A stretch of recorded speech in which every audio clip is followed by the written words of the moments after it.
আসসালামু আলাইকুম। আশা করছি সবাই ভালো আছেন। আমি ভালো আছি। যাদের কাছে ফালুদা বানানো খুব কঠিন মনে হয় তাদের জন্য আজকের রেসিপি। ঘরোয়া উপকরণ দিয়ে খুব সহজেই এই ফালুদা তৈরি করা যায়। আশা করছি আজকের রেসিপি অনেক ভালো লাগবে। আর ভালো লাগলে অবশ্যই চ্যানেলটি সাবস্ক্রাইব করে পাশে থাকবেন। তাহলে চলুন আজকের রেসিপি দেখে নিই।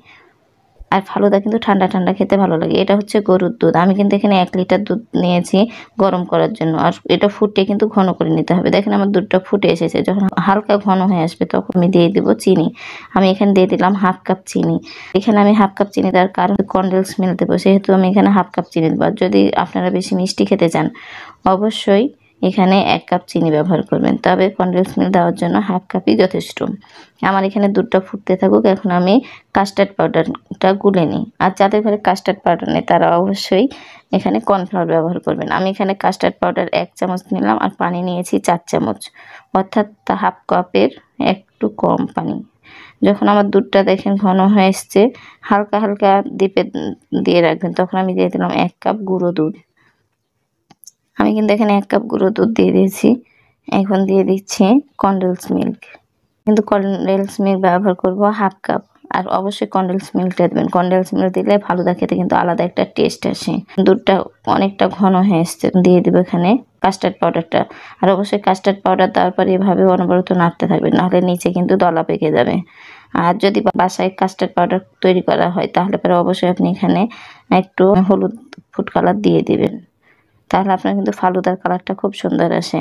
আমি কাস্টার্ড পাউডার দেওয়ার পরে অনবরত নাড়তে থাকতে হবে।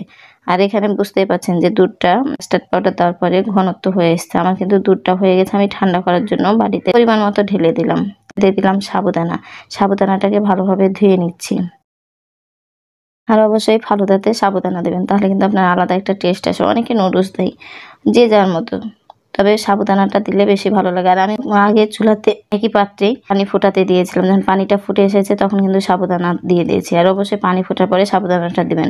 আর সাবুদানা ধুয়ে দিলে কি হয় যে আপনার সাবুদানাটা তাড়াতাড়ি সিদ্ধ হয়ে যায়, আর প্লাস ময়লা যদি থাকে বের হয়ে যায়। আমি সাবুদানাটাকে সিদ্ধ করে নিচ্ছি।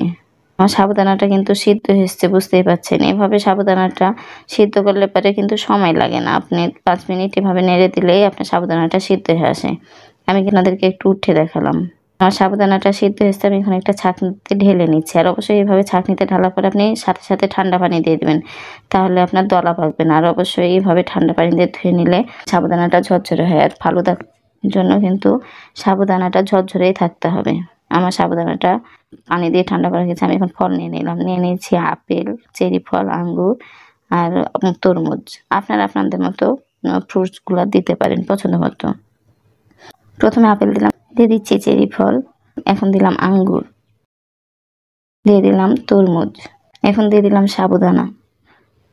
সাবুদানা দেওয়ার পর এখন ভালোভাবে নেড়ে দিতে হবে।